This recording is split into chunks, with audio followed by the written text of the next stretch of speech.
साहित्य त्यांनी निर्माण केलेलं आहे। असे मानव साहित्याचे काळे अभ्यासक ज्यांनी कितीतरी पुस्तकं आपल्या वाणीतून आपल्या लेखणीतून तयार केलेलं आहे असे परमपूजनीय परममहंत आचार्य प्रवरचिंतनी जनक बाबुळगावकर बाबा शास्त्री करमाड जिल्हा औरंगाबाद बाबांचं आगमन या सभागृहात झालेलं आहे।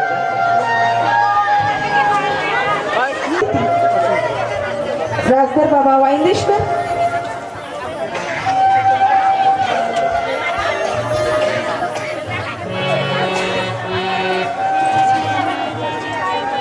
परमपूज्य परमहंत श्री कवीश्वर कुलाचार्य दर्यापूरकर बाबा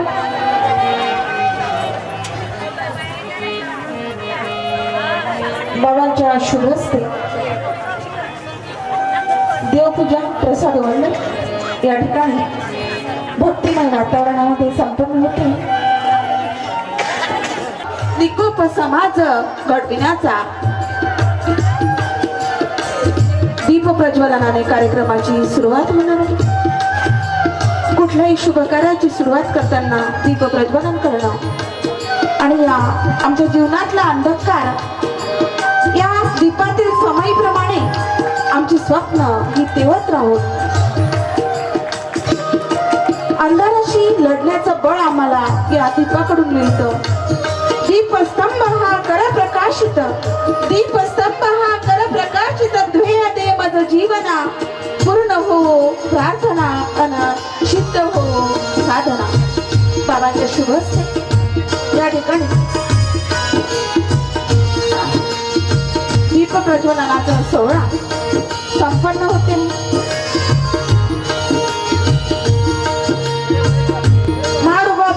गाडे अभ्यासक महानुभाव साहित्याचे निर्माते ज्यांचं आपल्या वाणीवर प्रभुत्व आहे ज्याचं नेतृत्व आणि कर्तृत्व आमच्या पंथाला साधेपणे बाबांना विनंती करते की आपण व्यासपीठावर परमपूज्य परमहंत श्री आचार्य प्रवर चिंतनी जनक पुन्हा एकदा जोरदार टाळ्यांमध्ये बाबांचं बाबुळगावकर बाबा शास्त्री करमाड जिल्हा औरंगाबाद बाबांनी आपलं स्थान ग्रहण करावं अशी विनंती करते।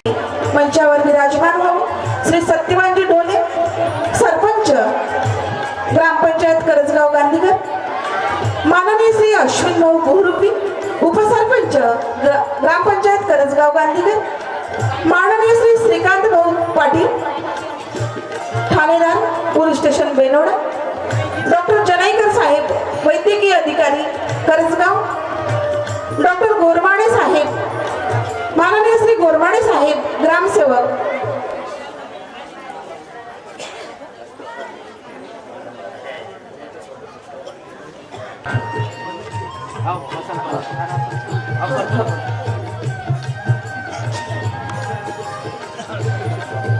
स्वागत सोहळ्याकडे वळते। कार्यक्रमाचे सभाध्यक्ष प्रमुख व्याख्याते परमपूज्य परमहंत श्री आचार्य प्रवर चिंतनी जनक बाबुळगावकर बाबा शास्त्री करमाड जिल्हा औरंगाबाद आणि या अभ्यासू व्यक्तिमत्वाचं स्वागत करण्यासाठी मी आमंत्रित करते माननीय श्री बाबारावजी सोनारे विनायकराव शेळके माननीय बाबारावजी सोनारे विनायकराव शेळके अशोकराव बरगट गजाननराव वानखडे आपण सर्व मंडळी या ठिकाणी यावं। भाग्याचा क्षण आपल्यासाठी धावून आलाय। पुष्पहारानं स्वागत या ठिकाणी संपन्न होते आहे। सारी धूप बरसात के बाद थोड़ी सी हंसी हर बात के साथ और स्वागत है मेहमानों का मुबारक बात के साथ मुबारक बात के साथ। बाबांचं अतिशय पवित्र वातावरणामध्ये परमेश्वराच्या आशीर्वाद प्राप्त करून आम्ही या ठिकाणी आयोजकांच्या वतीने स्वागत संपन्न होते।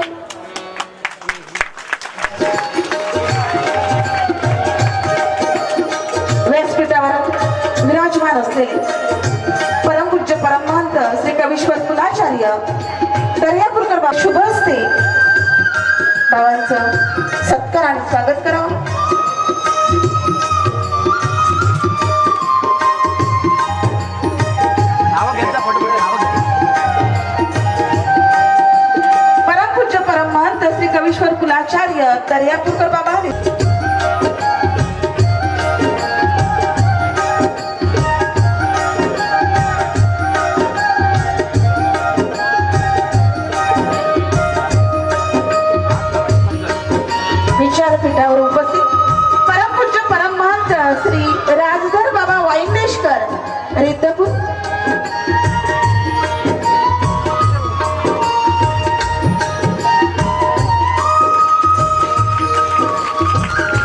स्वागत करण्यासाठी आमंत्रित करते माननीय दादारावजी सोनारे, माननीय श्री मुरलीधरराव शेळके, माननीय संजय भाऊ शेळके, माननीय बाबारावजी बहुरुती यांना. सर्व मंडळी कृपया आपण मंचाजवळ यावं. विचारपीठावर विराजमान असलेले वाईदेशकर रिद्धपूर बाबांचाही स्वागत आणि सत्कार आपल्या शुभ हस्ते आपण करावा. माननीय श्री दादारावजी सोनारे, माननीय संजय भाऊ शेळके, माननीय बाबारावजी बहुरुती, मुरलीधरराव शेळके आयोजक मंडळी देऊन करावं ही विनंती.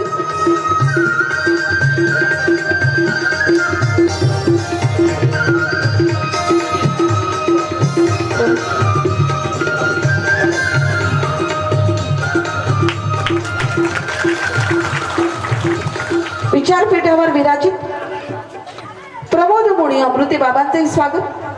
मनोहरराव निकम, हरिकिसन शेकापुरे, श्रीरामजी वानखडे आपल्या शुभ हस्ते करतील अशी त्यांना विनंती करते. त्याचबरोबर विचारपीठावर विराजमान असलेले परमपूज्य परमहंत कंधारकर बाबा यांचंही स्वागत आपल्या शुभ हस्ते आपण करावं. मी आयोजक मंडळीला विनंती करते की आपण विचारपीठावर येऊ. परमपूज्य परमहंत कंधारकर बाबा तसेच व्यासपीठावर विराजमान असलेले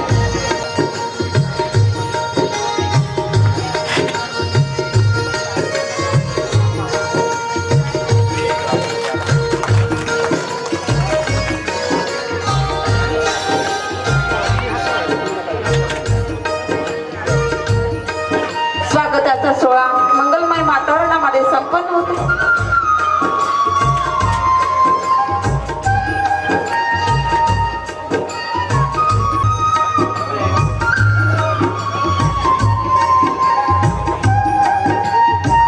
प्रमोद मुनी बाबा अमृते बाबांचे स्वागत आणि सत्कार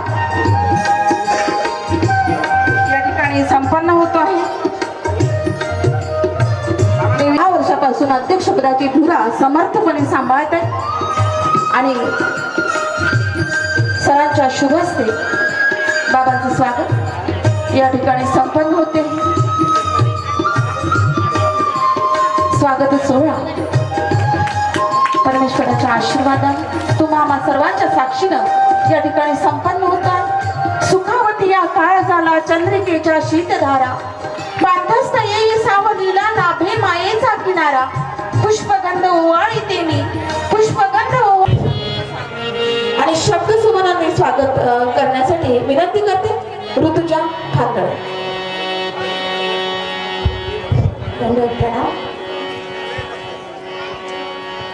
सुस्वागतम सुस्वागतम गैरी मंदिर से नहीं वो कम, तुम रख दो जहाँ पे कदम, मन मंदिर से नहीं वो कम, तुम रख दो जहाँ पे कदम, मन मंदिर से नहीं वो कम, तुम रख दो जहाँ पे कदम, सारी दुनिया बिछाएगी फूल, दिल अपना बिछाएंगे हम, सुस्वागत सुस्वागत सुस्वागत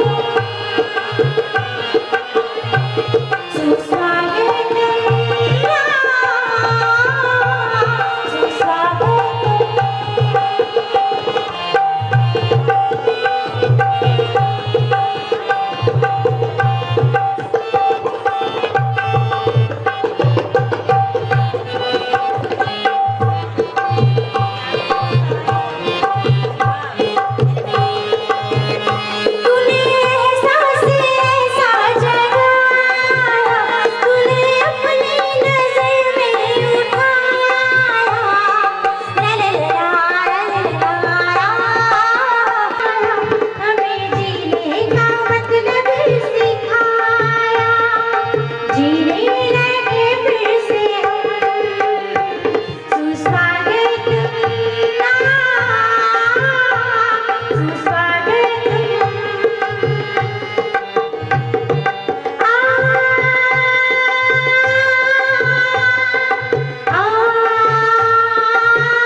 मंदिर से नहीं बेकदम, सारी दुनिया बिछाएगी फूल, दिल अपना बिछाएंगे हम।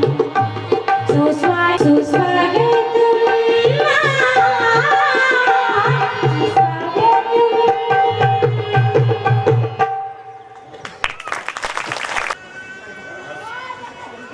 या कार्यक्रमाचे आयोजक सर्वांच्या आग्रहाखातर आम्हाला या ठिकाणी विनंती आलेली आहे की बाबा आपण विचारपीठावर विराजमान होऊन या स्वागताचा स्वीकार करावा। गावकरी बंधूंच्या वतीनं वरुड तालुका ग्रामीण सेवा मंडळाच्या वतीनं हा सत्कार आणि स्वागत आपण नाही म्हणत असाल तरी ते आपल्याला स्वीकारावं लागेल। हे प्रेमाचं स्वागत आहे।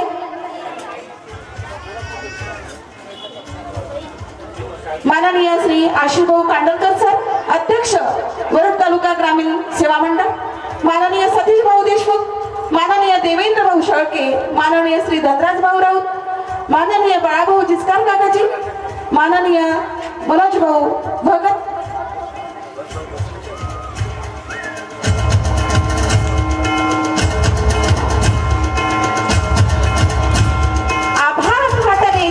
आभाळ फाटले जेथे आम्ही आभाळ होऊ, अंधार माजला जेथे आम्ही प्रकाश होऊ। धर्माच्या प्रचाराची धुरा आपल्या खांद्यावर घेऊन गेल्या 10 वर्षापासून बाबा आमच्या वरुड तालुक्यामध्ये दरवर्षी पंचकृष्ण समाज प्रबोधन व्याख्यानमाला आयोजित करीत असतात। बाबा म्हणजे आमच्यासाठी एक दीपस्तंभ आहे। भोवताली घोंगावणाऱ्या वाऱ्यात त्या जीवन साधकाची जीवन साधना आमच्यासाठी निश्चितच मनापासून स्वागत करते आणि वळते पुढील कार्यक्रमाकडे।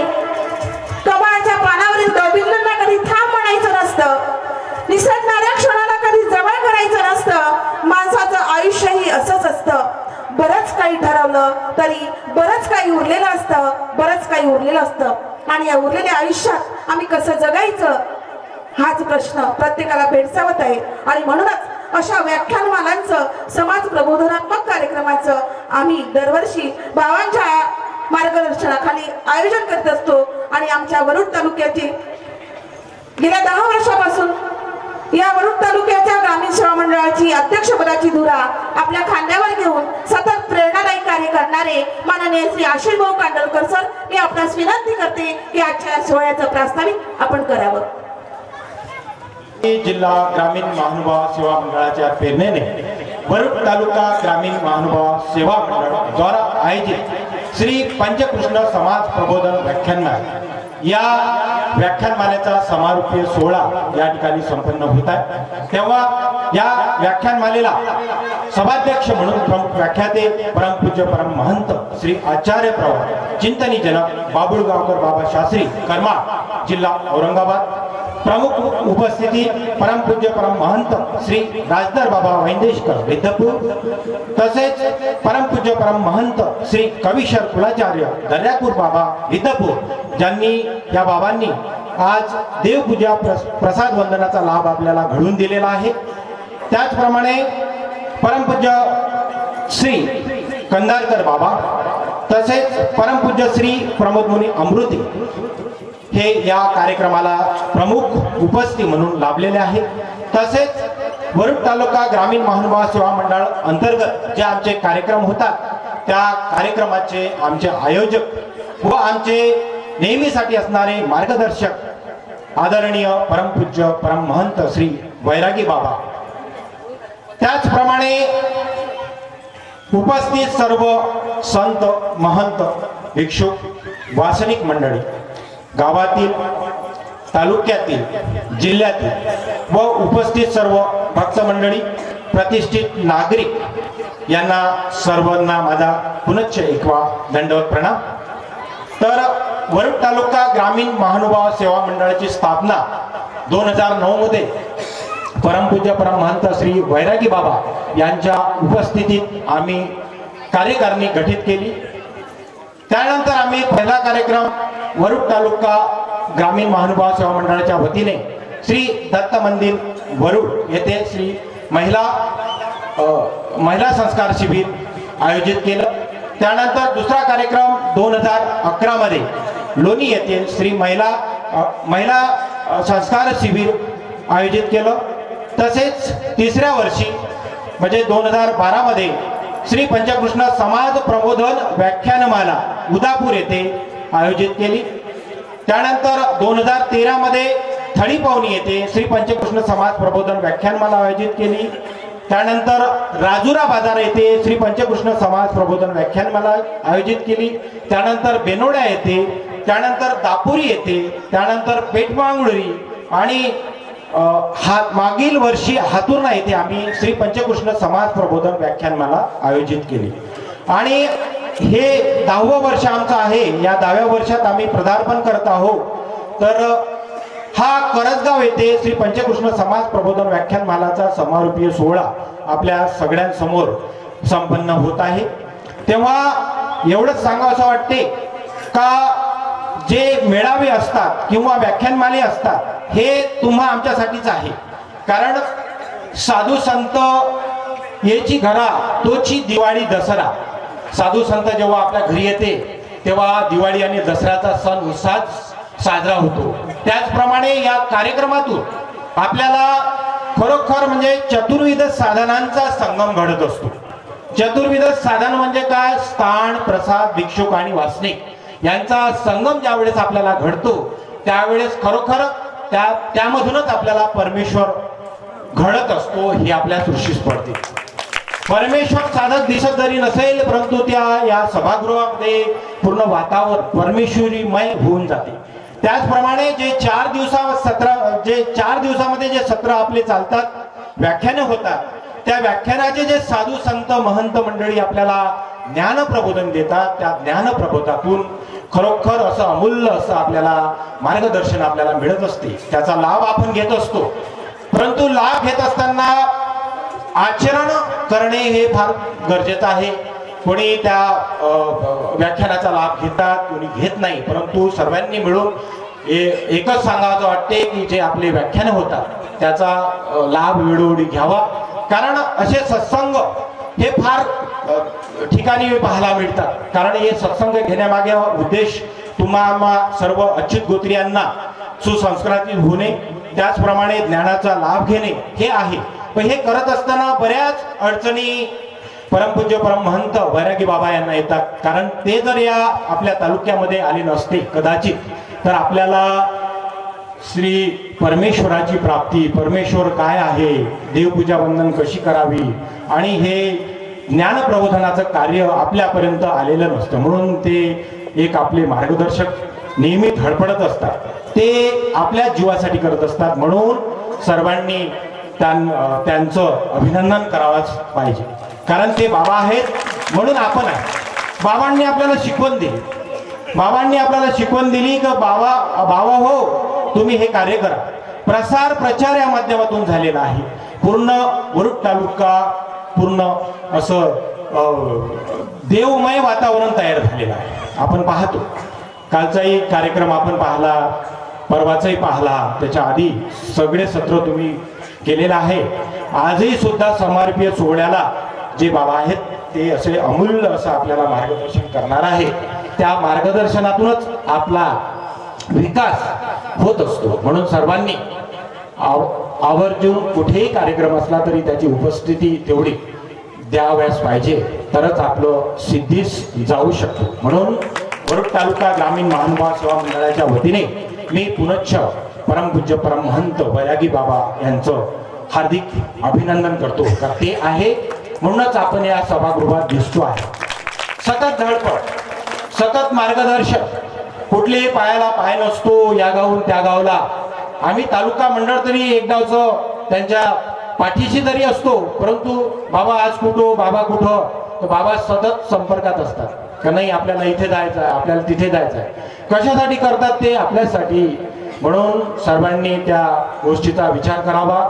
देवपूजा वंदन, प्रसार प्रचार आणि तालुक्यामध्ये जेवढे काही मंडळ आहेत ते मंडळ देवपूजा जे आपली शुक्रवार, गुरुवार, बुधवार हे जे दिवस ठरलेले आहे बाबांच्या सांगण्याप्रमाणे ते सतत चालू ठेवावे असे मला वाटते. म्हणून सर्वांना एक वेळा पुनश्च मी दंडवत प्रणाम करतो व माझे लांबलेले प्रास्ताविक या ठिकाणी संपवतो. दंडवत प्रणाम. या व्याख्यानमालेच्या माध्यमातून जागृत करण्याची स्वप्न आपण पाहिली आहे. स्वप्न पाहण्याची सोय देवाने सर्वांना उपलब्ध करून दिली आहे आणि ते साकार करण्याचं बळी. स्वप्न पाहण्याचा हक्क कोणी हिरावून घेऊ शकत नाही, पण स्वप्न ही समाजाच्या उपयोगाची असावी. असं समाज उपयोगी स्वप्न पाहण्याचं बळ आणि भाग्य परमेश्वर आपणास देव हीच सदिष्ट या ठिकाणी व्यक्त करते आणि म्हणते, कधी न राहावं यश दूर, कधी न राहावे यश दूर, कीर्तीला नवा आकार यावा. तुम्ही पाहिलेल्या प्रत्येक स्वप्नाचा बाबा, तुम्ही पाहिलेल्या प्रत्येक स्वप्नाचा क्षण निक्षण साकार व्हावा, क्षण निक्षण साकार व्हावा. ज्यांच्या अमृतमयी वाणीतून ज्याप्रमाणे चातकाला दवबिंदूची आस असते, ज्यांच्या विचारातून आमचं प्रबोधन आज होणार, आम्हाला वैचारिक मार्गदर्शन मिळणार आणि अनुभवाची शिदोरी घेऊन आज आम्ही या ठिकाणून जाणार, असे परमपूज्य परमहंत आचार्य प्रवर चिंतनी जनक बाबुळगावकर बाबा शास्त्री करमाड जिल्हा औरंगाबाद. बाबा मी आपल्यासाठी म्हणते, बाबा तुम्ही असे भारदस्त, बाबा तुम्ही असे भारदस्त सतेज पुष्पगुच्छासारखे. बाबा तुम्ही असे उत्साही, बाबा तुम्ही असे उत्साही उगवतीच्या सूर्यकिरणांसारखे. तुमचं असं असणं बाबा, तुमचं असं असणं आजही आम्हाला पुढं घालतं. एवढं नीटनेटकं वागणं फारच थोड्यांना जमतं, फारच थोड्यांना. मनाच्या फुलदाणी तुम्ही, मनाच्या फुलदाणी तुम्ही स्नेह फुलांचे गुच्छ जपता, सद्विचारांच्या दवबिंदूची हळूवार पाखरण त्यावर करता, हळूवार पाखरण त्यावर करता. तुमचं असं व्यक्तिमत्व आम्हाला हवंच आहे बाबा. फक्त तुमचं बोलणं आमच्यासाठी गरजेचं आहे, आमच्यासाठी गरजेचं आहे. बाबांनी विनंती करते की आपण आपल्या उद्बोधनाला सुरुवात करावी. कृष्णाय वासुदेवाय हरे परमात्मने प्रणता क्लेशनाशाय गोविंदाय नमो नमः. माफ करा, एका बेसूर आवाजाचं संगीत स्वागत एका सुंदर सुरेल आवाजाने केलं त्या ताई आणि सुभाषितांचा वर्षाव करावा अशा पद्धतीने या ठिकाणी असलेल्या निवेदिका ताई यांचे सुविचार ऐकत बसावेत असं वाटतं. आदरणीय बाबा, कोणातरी चांगल्या माणसाला शिवलेलं शर्ट त्यांनी माझ्या अंगामध्ये घालण्याचा प्रयत्न केला. फार महान व्यक्तीसाठी लावलेली विशेष त्यांनी माझ्याकडे लावली. हा त्यांच्या मनाचा मोठेपणा आहे. आवाजची जरा 15-20 दिवसापासून सारखे कार्यक्रम आहेत. स्वरयंत्रणा सूज आलेली आहे, पण कुठल्याही परिस्थितीत वारी बाबांच्या कार्यक्रमाला जायचं, उपस्थिती दाखवायची हा पक्का नेहमी केलेला आहे. पहिलेच कुठून या माणसामध्ये एवढं बळ येतं कोणास ठाऊक, कोण बळ देतं, काय करतं. वैरिगे बाबांमध्ये असलेली जी सातत्यता आहे, बाबांमध्ये असलेली जी उर्मी आहे, हिने कार्यक्रमाला सुरुवात केली. 2-3 कार्यक्रम बघितल्यानंतर पहिल्यांदा माझ्या मनामध्ये शंका आली की नशेतून तयार होती. माणसाची उंची त्याच्यावर अवलंबून आहे. जेव्हा विरोधाला सुरुवात झालेली असते तेव्हा समजून घ्यावं आपली उंची वाढलेली असते. अडचणी येत असतात. अडचणीला पार करण्याची इच्छाशक्ती बाबांमध्ये आहे, ती वाढत जाऊ. तुमची निराशा वेळ आजच्या माझ्या बोलण्याने मलाही वाईट वाटतं. 5 दिवसाचा कार्यक्रम चालू, त्यात एक प्रवचन करून मी आलो. दुसऱ्या दिवशी आवाज सीप झाला. अमरावतीला गेलो, औषधोपचार केले आणि परत आलो आपल्या कार्यक्रमासाठी. या कार्यक्रमामध्ये स्टेज संचालन करणाऱ्या ताई आणि दुसरे सर यांना मी अनेकदा बघितलं. सद्गुणांचा सद्विचाराचा समुच्चय याच्यामध्ये आहे. प्रत्येक विचारामध्ये एका प्रवचनाची ताकद असते. विचार कोणाचे निवडलेले असो, संकलन हे महत्वाचं आहे. त्यात त्यांनी सुरुवातीला संगीताबद्दल सांगितलेलं आहे. संगीत एक शक्ती आहे, नगदी आनंद देणारं संगीत आहे. तुम्ही गायला सुरुवात करा, आनंदाला सुरुवात होते. जगभर विखुरलेले संगीत आहे. शास्त्रीय संगीतापासून सुगम संगीत आणि ग्रामीण भागामध्ये शेतामध्ये काम करणारे भगिनी, तिथे संगीत आहे. विहिरीवरच्या मोठ्यामध्ये संगीत आहे. जात्यावरच्या गाण्यामध्ये संगीत आहे. ज्वारी सोंगताना संगीत आहे. आम्ही जो काळ बघितला त्या काळामध्ये बोलण्यामध्ये संगीत आहे, जगणे संगीत आहे, मरणे संगीत आहे. संगीत म्हणजे सूर, ताल आणि लय, ह्या गोष्टी महत्वाच्या आहे. हे जेव्हा गायब होतं ना तेव्हा बेताल होतो जीवनामध्ये, असुर प्रवृत्ती वाढत असते आणि चांगलं सगळं लया गेलेलं असतं. जेव्हा हे लया जातं त्यावेळेस गाडगे बाबाचं कीर्तन पुण्याला उभारण्याचा प्रयत्न करतात. राष्ट्रसंतांची तुकडोजी महाराजांची खंजिरी, त्यांचे बोट थैथै त्या खंजिरीवर नाचत होते आणि तालामध्ये ते आणत होते. आपल्याला चीनच्या सीमेवर त्यांनी भजन म्हणून दाखवले. संगीत हे निडर असत आणि म्हणून विदर्भ हा संगीताचं माहेरघर आहे. महाराजांच्या भजनाची मोहिनी पूर्ण महाराष्ट्रावर बसलेली आहे. महाराजांचं निरोपण हवेतलं आणि जमिनीवरचं निरोपण होतं. लोकदर्शनासाठी जाती देव दिसावा म्हणून ही सुंदर कल्पना, अतिशय सुंदर. माणूस माणूसच तयार झालेला नाही तरी तो फक्त स्वतःला काहीतरी समजतो अहंकाराने. याला त्याचं मूल्यमापन महाराज करतात. लोकदर्शनासाठी जाती देव दिसावा म्हणून या, देव म्हणे माझं माणूस नाही दिसे. अजिबात तमाशा हा कसाला. देव म्हणतो मला आकार माणसाचा दिसतो, माणूस दिसत नाही. मनन पण दिसत नाही, चिंतन दिसत नाही. हे चिंतन, हे मनन महानुभाव संप्रदायामध्ये वैरागी बाबांना कोणाचा वारसा आहे असं मला वाटत नाही. वैरागी बाबा कुठल्या पिढीचे माणसं आहेत असं वाटत नाही. वारसा म्हटलं की मर्यादा येते आणि पिढी म्हटलं की कुळ येतं, तिला छोटं वर्तुळ येतं. म्हणून कुठल्याही मंत्राच्या ताब्यात नसलेले त्याचे विचार, कुणीतल्याही पिढीसाठी ते जगत नाही. म्हणायचंच असेल ते तरुण पिढी जी आहे त्या पिढीसाठी त्यांचं सगळं समर्पण आहे. आड्या उकळण्याचं काम करतायत बाबा. आड्या दोन भाऊ असतात, एक शहरमध्ये असतो, एक खेड्यामध्ये असतो. शहर मधला भाऊ कधी कधी शेतामध्ये येतो, मौज बांधून पूर्ण काम लहान भाऊ करत असतो. बाबाला बोलतो, काही पैसे देतो, सगळ्या कुटुंबाला बोलतो, मुलांना बोलतो. लहान भावाला खूप प्रेम असतं मोठ्या भावाच्या मनामध्ये. लहान भावाला आपुलकी असते, आदर असतो.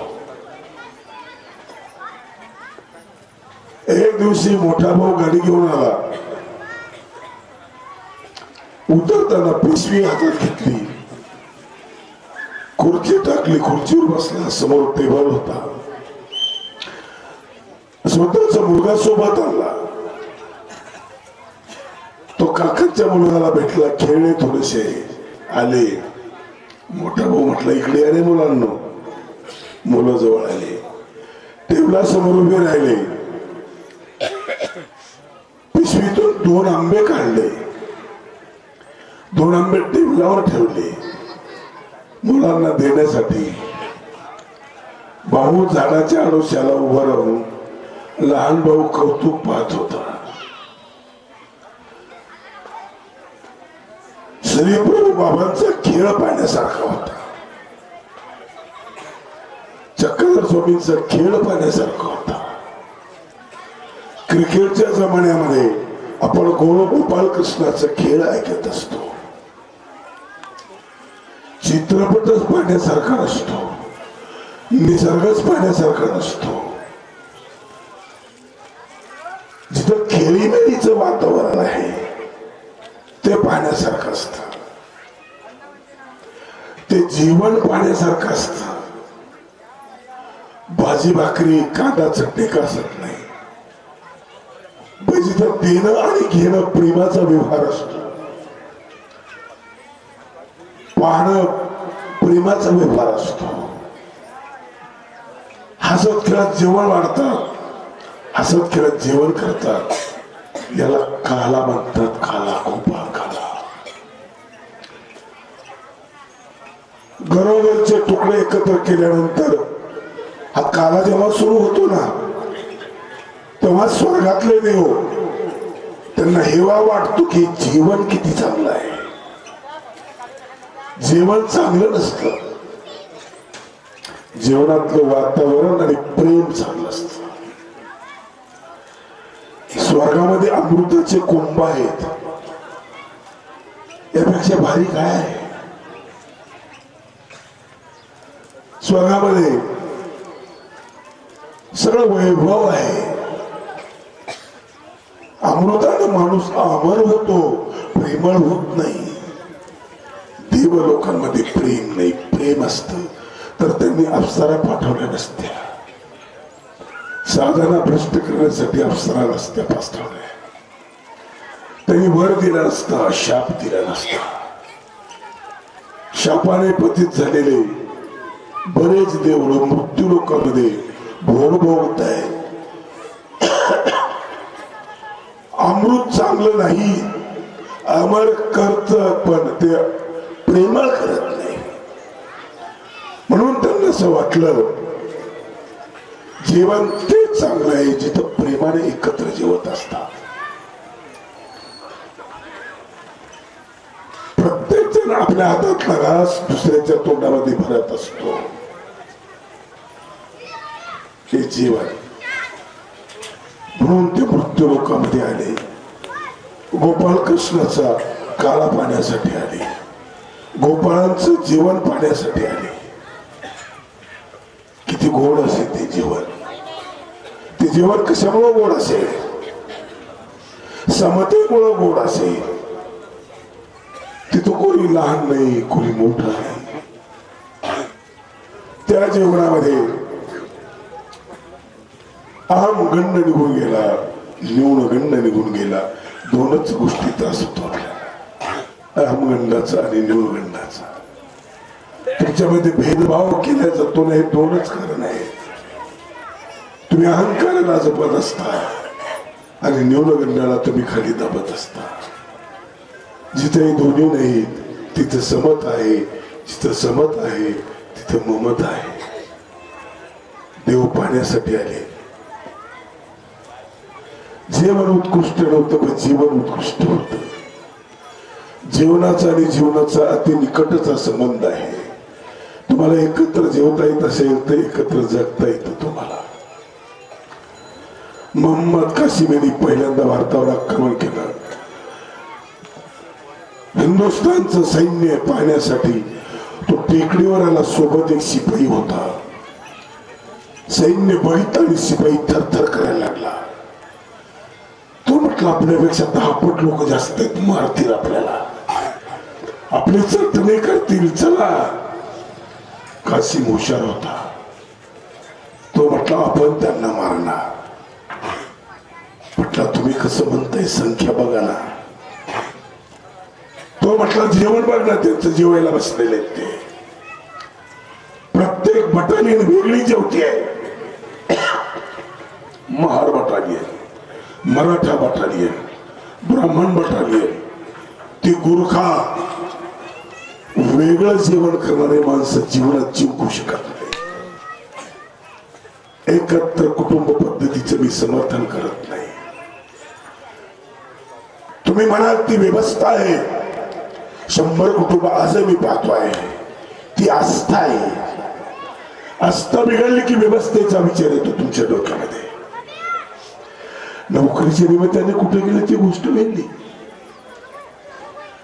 आस्था वेगळं होऊ देत नाही.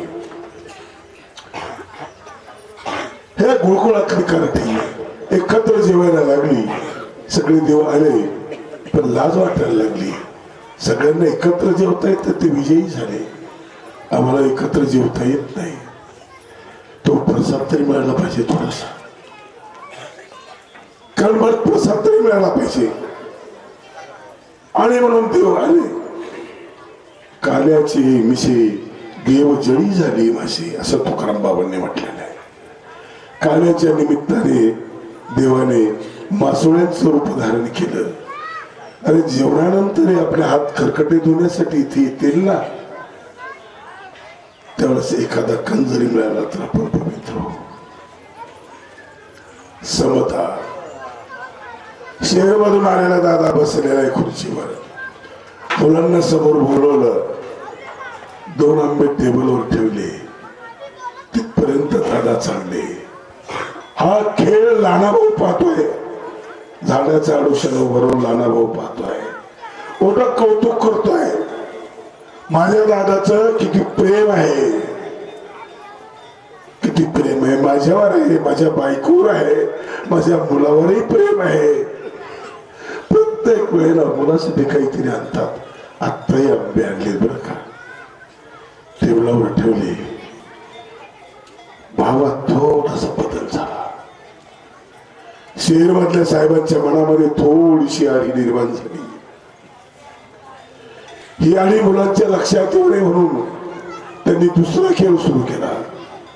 म्हटले मुलांना डोळे झाका बरं, मी तुम्हाला आंबे देणारा, डोळे झाका. मुलांनी डोळे झाकले. त्या संधीचा फायदा घेऊन आंब्यामध्ये बदल केला. उजव्या बाजूला लहान भावाचा मुलगा होता, मोठा आंबा होता त्या बाजूला. लहान्या भावा बाजूला, डाव्या बाजूला स्वतःचा मुलगा होता, लहान आंबा होता. डोळे मिटायला लावले, आंब्यात बदल केला. उघडा डोळे, घ्या आंबे, खावर.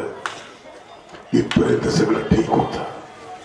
ही आडी लहान भावाला दिसली, झाडाच्या आडोशाला होता, आला, भावाजवळ बसला, नम्रतेने बसला. बाबाजवळ उभं राहायचा, हाताला हात कसं करून उभं राहायचा, बसायचा, तुपार्थी मांडी घालून बसायचा. आजही बसला. पहिला प्रश्न केला, दादा मला वेगळे निघायचे. अरे एकदम काय झालं तुला? आलो त्यावेळेस तू चांगलं होता, सगळं चांगलं होतं. नाही दादा मला बाजूला निघायचंय, तुमच्यात नाही राहायचं. अरे असं काय करतोस? मी शहर मध्ये आहे, मी सगळी कामं बघतो ना तुझी. तू इथं आहेस, तू शेती बघ ना. तू बघितली दादा आतापर्यंत, आता नाही बघणार दादा, नाही बघणार. तुम्हाला बघता येत होता दादा आतापर्यंत, तुम्हाला आता पाहता येत नाही. 2 मुलांना आंबे देत असताना तुमच्या हातात आडी पडली दादा. हा भेद तुमच्यामध्ये निर्माण झाला. माझी इच्छा नाही राहिली दादा. विकल्प चांगला नाही, चांगला नाही. सरळ पण चांगले दादा, सरळ. आडी पडलेलं मन कामाचं नाही. आणि आडी कायम राहील, कधी मला दिसणार नाही एवढंच होईल तुमच्या चालाकीने. पण मला तुमच्यात नाही राहायचं दादा, तुमच्यात नाही राहायचं. अशी अडी उखडण्याचं काम वैरिंगी बाबा आपल्या जीवनामध्ये करत असतात. ते म्हणत नाही फार मोठं मंदिर आहे, फार मोठं वैभव आहे असंही नाही, काहीच नाही. पण त्याच्यामध्ये एक सरळपणा आहे, सरळ वृत्ती आहे. ही सरळता महत्वाची आहे, खूप महत्वाची आहे. आजचा हा काल्याचा दिवस आहे, वारकरी संप्रदायाच्या दृष्टीने काल्याचा दिवस आहे. कालचा दिवस हा मागणीपर दिवस आहे. काल मागणी मागायची असते, तुम्ही सुरुवातीला मागितली. पहिल्या प्रवचनात तुम्ही मागणी मागितली. देवाला काय मागणी मागायची? तुकोबाने मागणी मागितली, हे चिदान देगा देवा तुझा विसरण व्हावा, गोड गायीन आवडी हीच माझी सर्व जोडी. न लगे भक्ती संपदा संत संग दे सदा, तुका म्हणे गर्भवासी सुखी घालावे आम्हासी. काय करू, दुःख होतं, मला गाता येत नाही. आज गाताने आलं तर काय अडचण होते, आणि गाण्यावर बंदी आली तर काय अडचण होते तुम्हाला सांगतो. आता इथं नैसर्गिक याला काही इलाज नाही, पण मानव संप्रदायाचे व चारण ग्रंथाचे करते पंडित दामोदर व्यास हे नागदेवाचार्यांचे शिष्य. नागदेवाचार्यांनी त्यांना एक सूचना केली, गरजेची वाटली. ते गायन करत होते, उठल्या बसल्या गायन करत होते. जंगलामध्ये गेले, एकांतात विजनासाठी गायन करत होते, देवाशी संवाद साधत होते. संत 3 लोकांशी संवाद साधतात, एक जनाशी, एक मनाशी, एक नारायणाशी, चौथं कोणाशी बोलत नाही. लोकांना उपदेश करतात तो जनाशी, आणि मनाशी संवाद साधतात. मना सज्जना भक्ती पंथेच जावे, तरी श्री हरी पावी जे तो स्वभावे. म्हणा त्वाचे पूर्व संचित केले, त्यासारखे भोगणे प्राप्त झाले. हा मनाशी आणि नारायणाशी, देवाशी स्वतःचे संवाद करत असते. कोठे गुंतलासी द्वारकेच्या राया, जनाबाई त्याच्याशी संवाद करते. कोठे गुंतलासी द्वारकेच्या राया, वेळ का सखया लाविला. दीनानाथ ब्रीद सांभाळी आपुले, दीनानाथ ब्रीद सांभाळी आपुले. नको पाहू केले पाप पुण्य, पाहू नकोस रे बाबा, मी संकटात आहे, तुझा दावा करते मी. नको पाहू केले पाप पुण्य, दीनानाथ ब्रीद सांभाळी आपुल. कधी बोललाच देवाशी? कधी मनाशी बोलले तुम्ही? गाडगे बाबा मनाशी बोलायचे. एकदा भिक्षेला कमाईच्या घरी गेले, भिक्षा म्हणत होते. ते जे आहे ते भाकर पोळी दे ना पूर्णाची, कधीच नाही मागितली, त्या दिवशी मागितली. नवरा म्हटलं भीक मागतो तर मागतो, आवडीची मागतो. राग आला, काठी घेतली, बाबाच्या पाठीवर 2-4 काठ्या मारल्या. बाबा निघाले, पोळी तर मिळाली नाही, भाकर बी नाही मिळाली. रस्त्याला चालले, स्वतःशी बोलायला लागले. देवूजी पोळी आवडते का तुला? घेणं पोळी, पोळी आवडते का घे. मनाशी बोलणं आहे, जनाशी बोलणं आहे उपदेश करण्यासाठी. पंडित दामोदर हे व्यक्ती लक्षात ठेवा. पंडित दामोदर ज्या माणसाच्या पत्नीने आधी संन्यास घेतला, नवऱ्याला घरी ठेवलं, मुलाचं लग्न कर मग या, संसाराचं भान असणारा संन्यासी असायला पाहिजे. संसारातून तोडणारा नाही.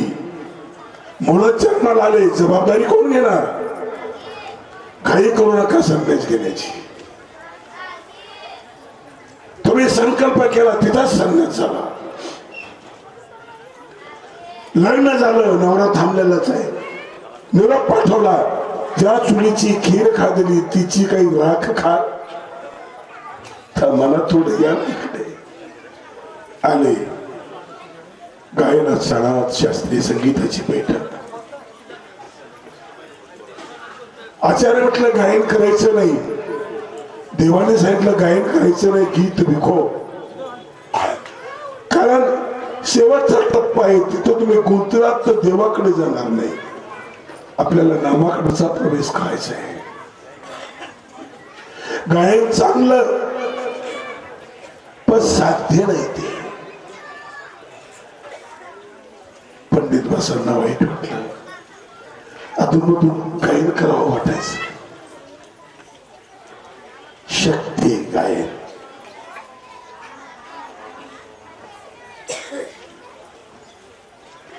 गायनाच्या बळावर तर खूप संप्रदाय वाढले.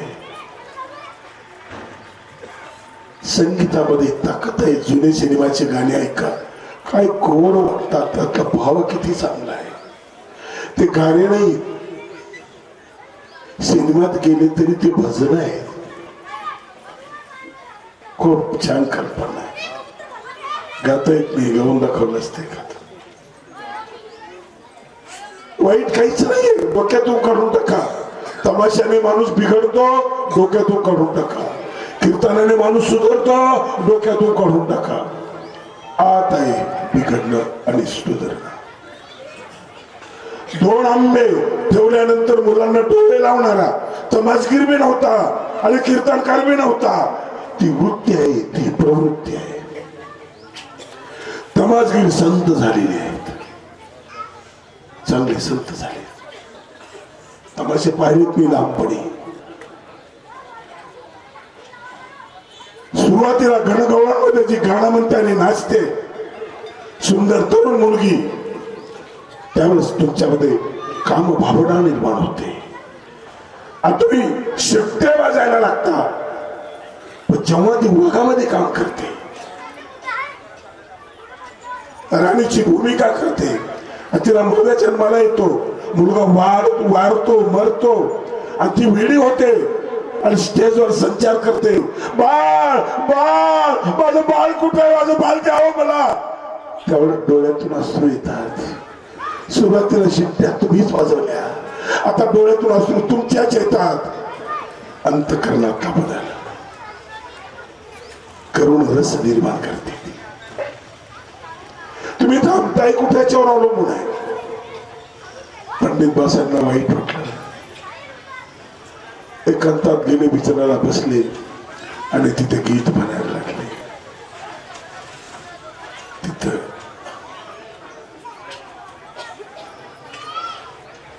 फार सुंदर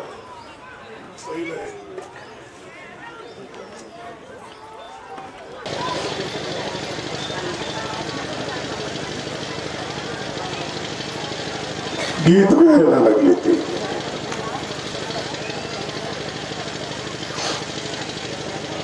गीतामध्ये प्रेम असतं.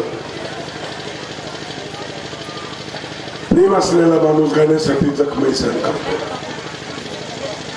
एक सुंदर गजल मी ऐकली होती, म्हणता येणार नाही. ये दर्द तूने दिया है, ये दर्द तूने दिया है, तू कोई बात नहीं.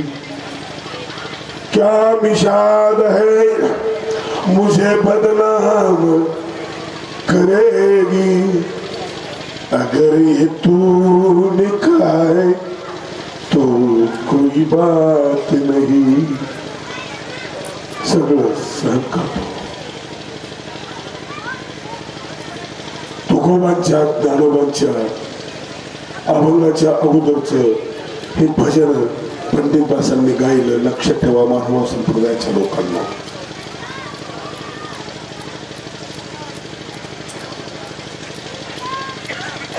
त्यांच्या अगोदर आहे नाथांच्या अगोदर गीत गायलेलं.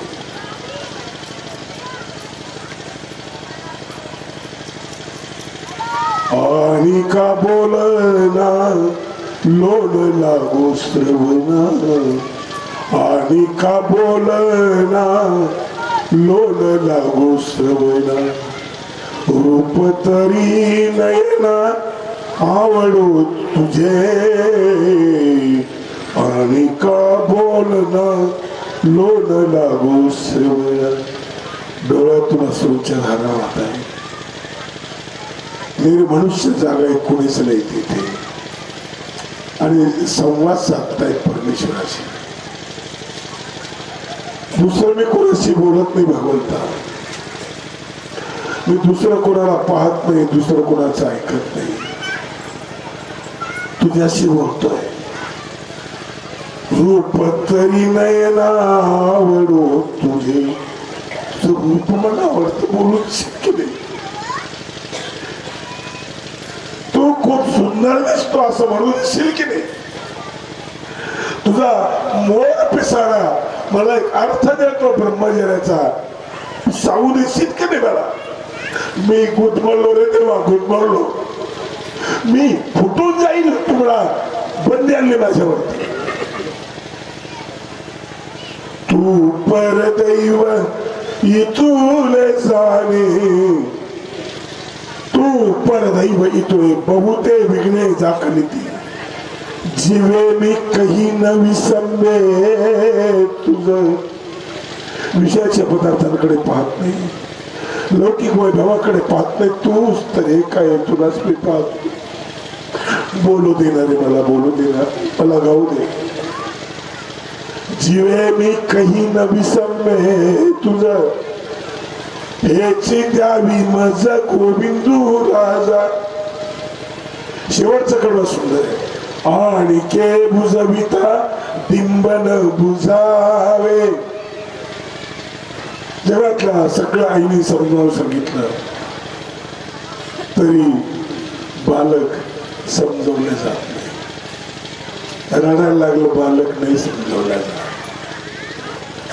एकही आपल्या लहान लेकराला घेऊन यात्रेला गेलेली असते.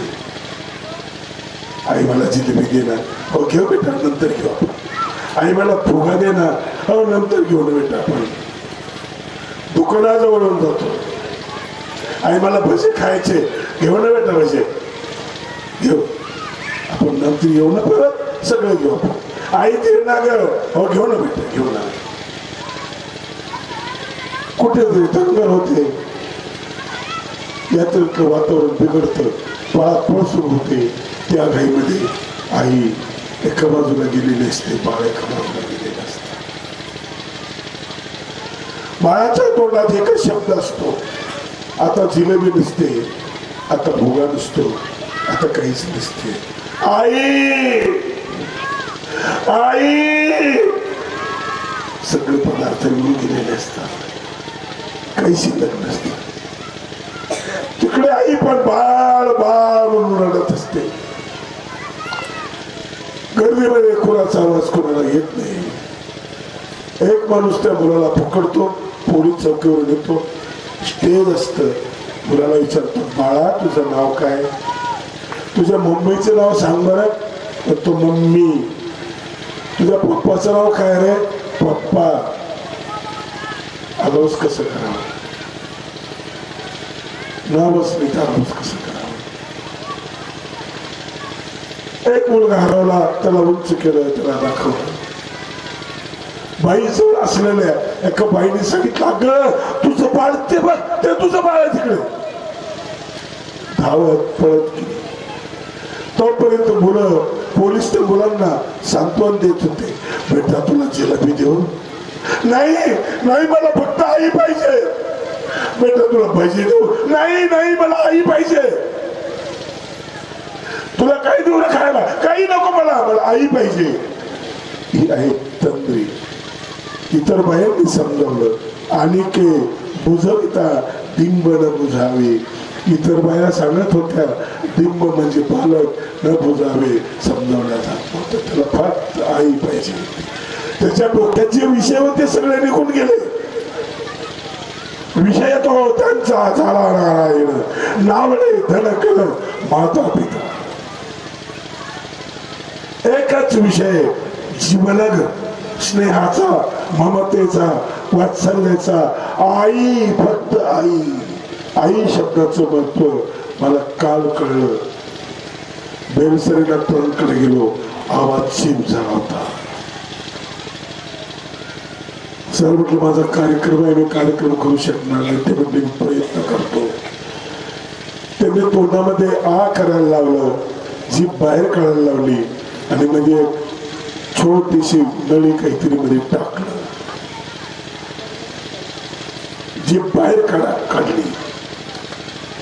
म्हटलं आ करा, आ केलं. म्हटलं ई करा, आता ई केलं. आई म्हणा.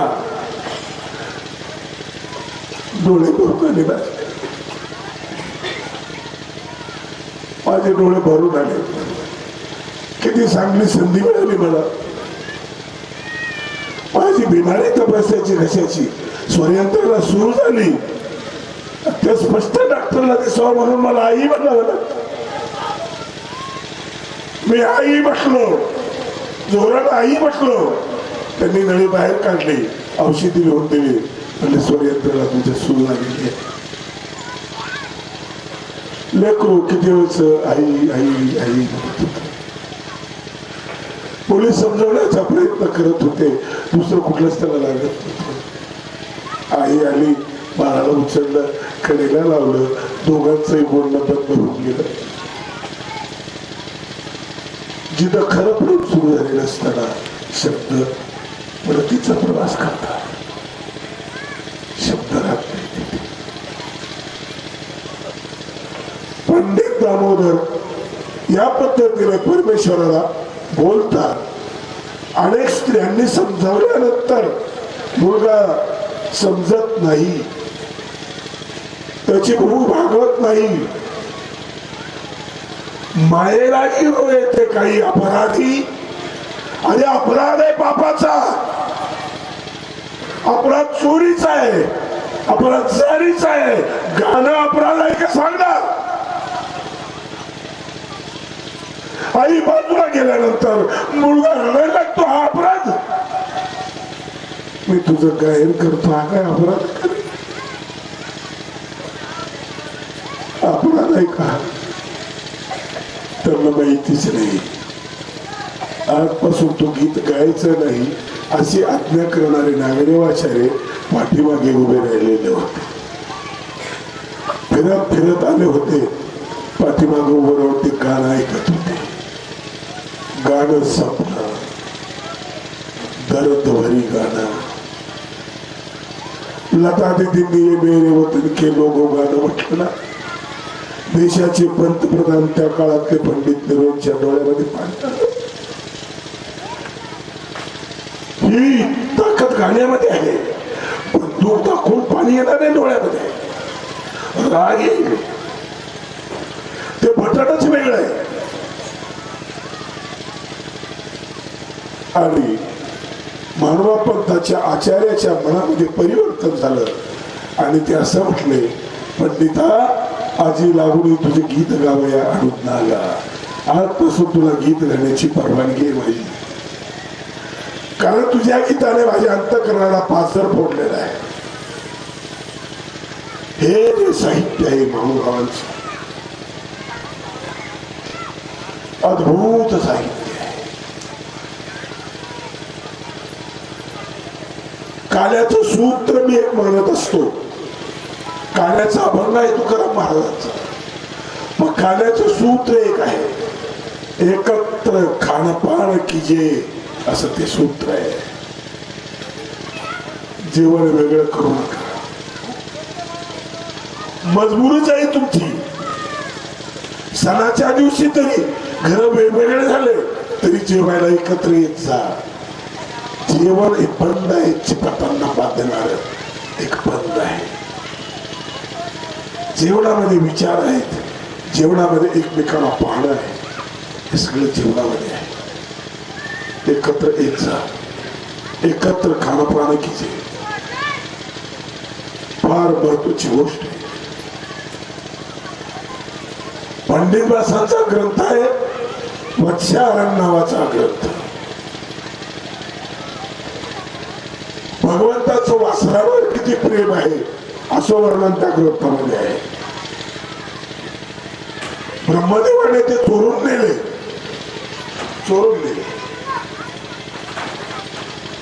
गोपाल कृष्णाने नवीन निर्माण केले. चोरा मागे नाही गेला तो. राम चोरा मागे गेले. ब्रह्मदेवाचे वेद चोरीला गेले त्यावेळेस शंखासुराने ते नेले. विष्णूने अवतार घेतला आणि विष्णूने मत्स्याचा अवतार घेऊन त्याचा पाठलाग केला. कृष्णाने पाठलाग केला नाही. चोर जवळ आणला. श्रीरामाने सीतामाईला नेलं. त्यावेळेस श्रीराम लंकेकडे गेले.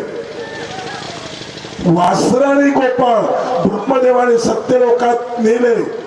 कृष्ण तेथे नाही गेला, इथं जाऊन आणला. ब्रह्मस्तुती म्हणून प्रकरण त्याच्यामध्ये आहे.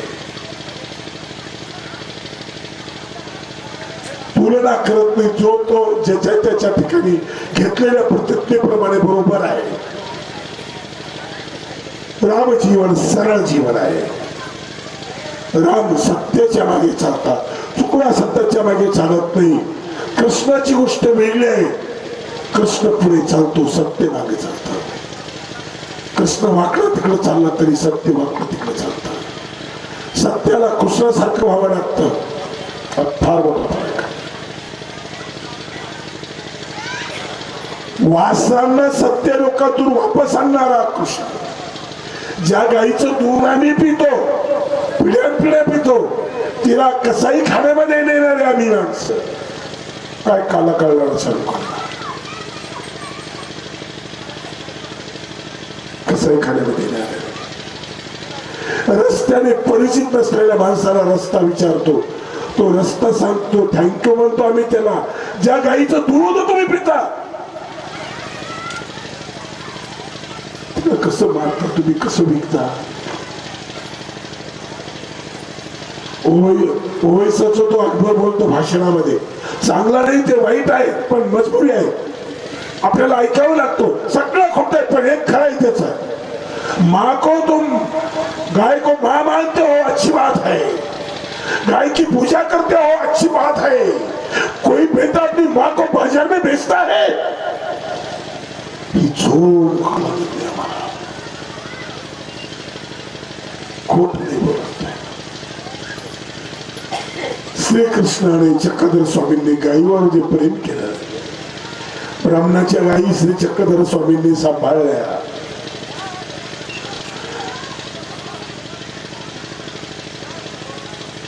गाईचं दूध, गाईचं मूत्र, गाईचा स्पर्श, गाईचा हंबरड, गाईचं शेण, सगळी वनस्पती आहे. तुमच्या शेणाची राख होऊ शकत नाही, त्याची त्या दात घासू शकत नाही तुम्ही केली तरी. गाय शास्त्राने सांगितलं म्हणून पवित्र आहे, पण विज्ञान त्याला नाकारत नाही ना. मेडिकल सायन्स त्या गोष्टी मानायला लागणार आहे.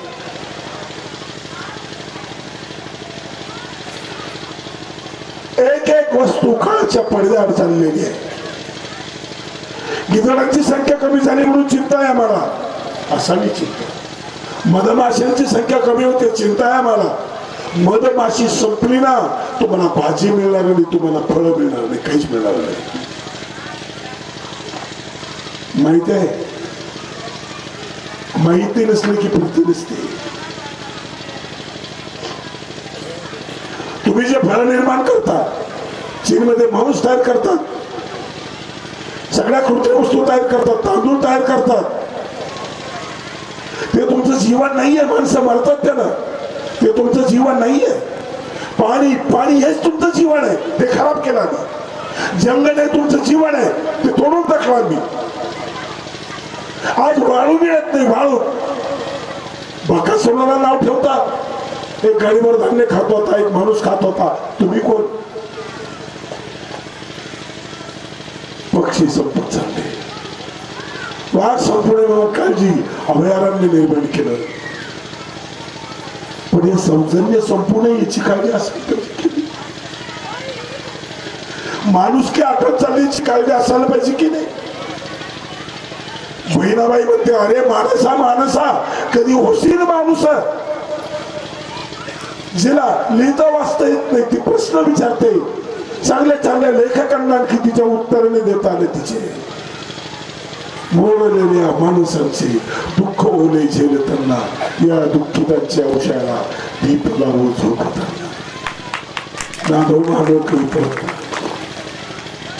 याच फुगाला चिवड होणं महत्वाचं. कृष्णाच्या काळामध्ये काही समस्या होत्या त्या त्यांनी ग्रंथामध्ये टिकल्या. ते गेले, समस्या बदलल्या, वेगळे ग्रंथ तयार झाले. त्यावेळेस भगवद्गीता होती, समस्या नवीन निर्माण झाल्या, गाव खराब झाले. कृष्णाच्या काळात समस्या नव्हती. तुकडोजीने ग्रामगीता लिहिली, नव्या समस्या नवी उत्तर. तुकडोजी गेले, आणखी नवीन समस्या निर्माण झाल्या.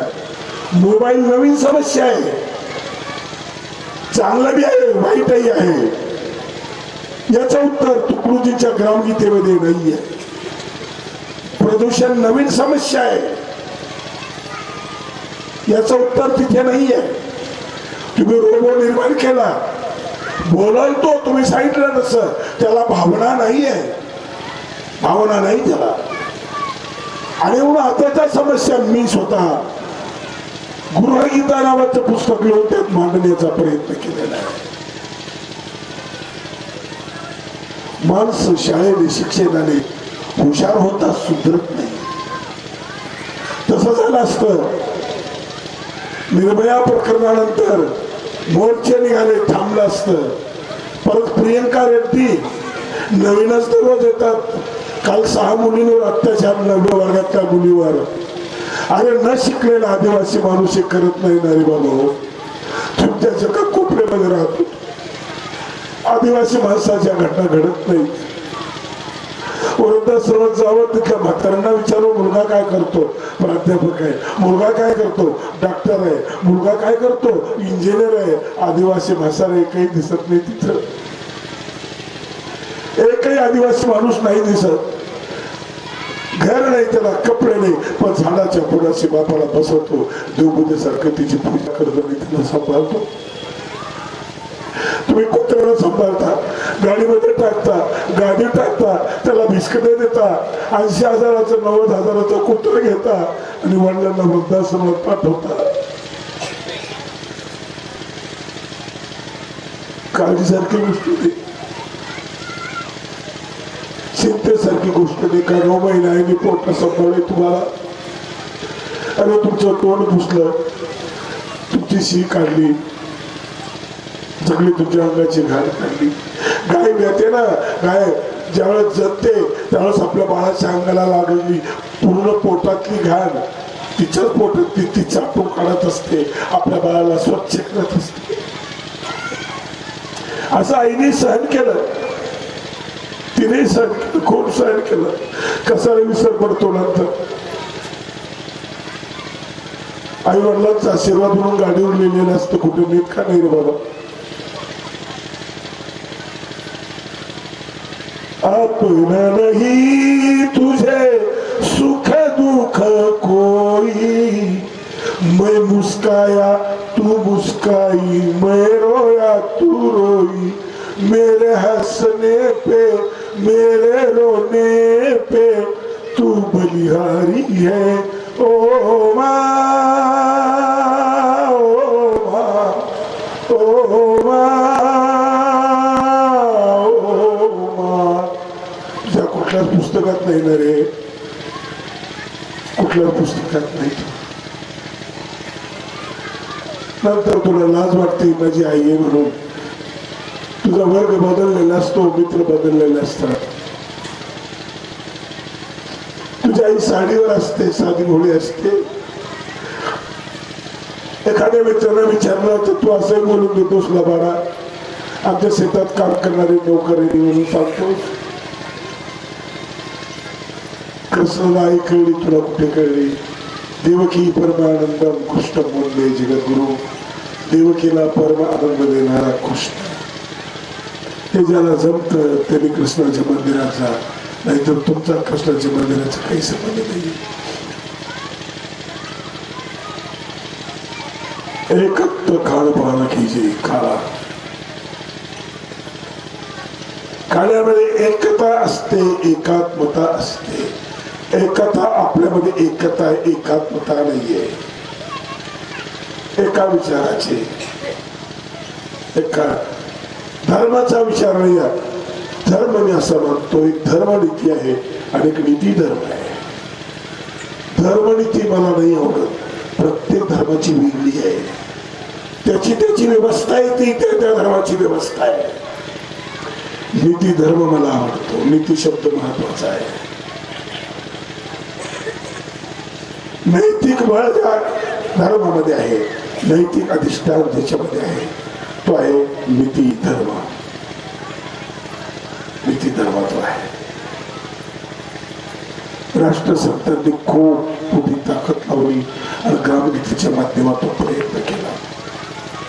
भगवान श्री चक्रधर स्वामींचं चरित्र ज्या ज्ञान आम्हाला कळायला पाहिजे होतं, त्या ज्ञान आम्हाला महानुभावांना सुद्धा कळलं नाही. पण एक कोपरा उचलला तुकडोजी महाराजांनी चक्रधर स्वामींचा, अप्रतिम असा कोपरा उचलला. त्यांनी देव समजावून सांगितला. देव समजाव. देव म्हणजे सुदर्शन चक्र, धनुष्य, बाण, पितंबर असं नाही. तो टेलर असतो, तो शेतकरी असतो, तो काही असतो, कुणी असतो. दिव्यत्व ज्याच्यामध्ये आहे तो देव असतो, कुणी असतो. हिंदू मध्ये असतो, मुसलमानामध्ये असतो, कोणामध्ये असतो. APJ अब्दुल कलाम मध्ये असतो.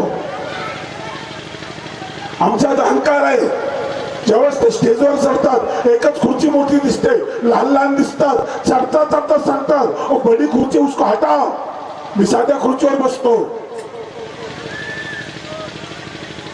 राष्ट्रासाठी एवढं मोठं काम करणारा माणूस पूर्ण देव नाही, पण देवाचा कुठेतरी एक देवत्वाची इच्छा आहे. एखादा शेतकरी पूर्ण समर्पण त्याच्यामध्ये आहे, नाही कळत आपल्याला. प्रदर्शनाला आलेली फुलं कळतात जंगलामध्ये, बाकी त्याच जातीचे असतात, टवटवीत असतात. कुठे कळतात ते? आपण यांना बक्षीस देतो, त्यांना देत नाही आपण बक्षीस. विखुरलेला हे समाज असा समर्पित भावनेने जो जगतो, ज्याच्यामध्ये सद्गुण आहेत, दैवी संपत्तीची लक्षण आहेत, तो तुकडोजीने तोच ओळखला स्वामींच्या चरित्रामधून. स्वामी एका बाईला देव समजावून सांगतात. समजावून सांगत असताना नकार देतात कोणकोणत्या गोष्टीला. बाई देव पाखाडाचा नव्हे, देव दगडाचा नसतो, तो तर घडवलेला असतो. ते शिल्प कलाकाराचं असतं. पाषाणाचा फुटेल. बाई देव पटाचा नसतो, कपड्याचा नसतो. चित्र काढले तो फाटेल. देव कसा असतो? देव म्हणजे आनंद, दुसरं कुठली व्याख्या नाही. आणि म्हणून राष्ट्रसंतांनी कुठलं नाव दिलेलं नाही, त्यांच्या कुलप्रमुखाला नाव नाही दिलं. गुरुदेव म्हटलं, जो कोणी असेल तो. भांडणच म्हटलं, आम्ही त्याला गुरुदेव. स्वामींच्या चरित्रातला हा देव उचलला. दगडाचा देव त्याला वाटलाच भेव, सोन्या चांदीचा देव त्याला चोराच भेव, दह्या दुधाचा देव त्याला मांजराच भेव. देव आशान भेटत नाही रे. देव कसा आहे? आनंद आहे. पालन करतो काय? तुमच्या सुधारणा करतो. पाहता आलं पाहिजे म्हणून सुधारणा करतो. ऐकता आलं पाहिजे म्हणून. आपल्याला ऐकता येत नाही, पाहता येत नाही. पाहता आलं असतं ते निर्भयामध्ये आई पाहिली असती, बाईमध्ये आई पाहिली असती, प्रियंकामध्ये बाई पाहिली असती, आई पाहिली असती. कुठे पाहता येते? पाहता येतं का मुलींना? मखमखलेल्या नजरा नाही पाहता येत. संतांना पाहता येतं. जगाकडे पाहायचं शिकावं, जगाला ऐकायचं शिकावं, बोलायचं शिकावं. पापा पापाची वासना नको दावडोना त्याहून आंधळा भराच मी अपवित्र वाणी नको माझ्या मुखा बधीर करून ठेवी देवा नको माझ्या काना बधीर करून ठेवी देवा निंदेचे श्रवण नको माझ्या कानी बधीर करून ठेवी देवा तुका म्हणे माझा अवघ्याचा कंटाळा तू एक गोपाळा आवडसी कृष्णा मला तू आवडतो तुझं पाहणं कीर्तन ऐकणं कीर्तन बोलणं कीर्तन उभं राहणं कीर्तन तू वाकडा उभा राहिला तरी चांगला दिसतो इतका सरळ आहेस देहुडा चरण वाजवितो विनू गोपिकार म्हणू स्वामी माझा असं वर्णन केलेलं आहे. माणसाची दुरुस्ती म्हणजे याला पाहायला शिकवणं. कल्याणच्या सुभेदाराच्या सुनेमध्ये आई पाहिली शिवरायांनी शिवरायाला मासाहेबांनी शिकवलं. त्याला बोलता यावं ज्ञानेश्वरांनी बोलायचं शिकवलं. मी तुला बोली बोलीजे मी तुला पाहुणी चालीजे आणि निधेही मानू तिजे अवसरे एके बोलायचं शिकवलं. शाळा नाही शिकवत आपल्याला कसं बोलायचं शिकवते किती बोलायचं शिकवत नाही शिकवत. मी शाळेला मानत नाही अशातला भाग नाही खूप चांगली आहे. अक्षराची ओळख होऊन जाते सगळे शास्त्र माहिती होतात सगळे शास्त्र माहिती होतात पण याचा अर्थ ते जीवशास्त्र शिकवलं जात असं नाहीये. जीवनावाचा प्राध्यापक जीवनावाच्या विद्यार्थ्याला जीवनावाचं शास्त्र जीव लावून शिकवतो. शिकवता प्राध्यापकाचा जीव जातो पण जीव दोघांनाही कळलेला नसतो. जीव म्हणजे काहीतरी कळत नाही इतकं तो सूक्ष्म असतो. मोठी कठीण परिस्थिती आहे. परत 3 वाजता बोलायचं आहे. मला शक्यता वाटत नाही. माझी सुरुवात तुम्ही ऐकली त्या दवाखान्याने परिणाम जर होत असेल माझ्या याच्यावर तर मी विज्ञानाला मारायला पाहिजे. बरेच अध्यात्मवादी लोक विज्ञानाला नकार देतात धोतांडे म्हणतात. आणखी चांगल्या भाषेमध्ये जिथं विज्ञान संपतं तिथं विज्ञान संपतं तिथून ज्ञान सुरू होतं असं म्हणतात. ही गोष्ट मला आवडत नाही. विज्ञान नसतं तर माईक नसतं तुम्हाला बोलता नसतं आलं. विज्ञानाला नाकारता येत नाही. म्हणून गीतामध्ये ज्ञान विज्ञान असे ज्ञात्वा बक्षिसेशुभा अशुभातून मुक्त व्हायचं असेल तर ज्ञान आणि विज्ञानाचा अभ्यास करा असं सल्ला भगवंतांनी या ठिकाणी दिलेला आहे. व्हेरी गुड कमाल आहे तुमची. मी तुम्हाला न्याय देऊ शकलो नाही न्याय नाही देऊ शकलो गायन करू शकलो नाही. मी विनोद सांगायचं आवडतं घेतलं नाही. जास्त 1 तास तुम्ही बोलले तरी पुरेल असं म्हणून तिने म्हणालं. पण वैरिंग बाबा म्हणाले की तुम्ही अर्धा तास बोलला तरी पुरे. वैरिंगी बाबांना मी सांगितलं त्यापेक्षा मी जास्त बोलला असेल अशी मला खात्री आहे. अर्धा तासापेक्षा जास्त झालं ना. तुमच्यावर प्रेम म्हणून मी इथं आलो आणि बोललो आणि तुमचं माझ्यावर प्रेम म्हणून मला तुम्ही क्षमा करा एवढी विनंती करतो. माझं भाषण संपलं.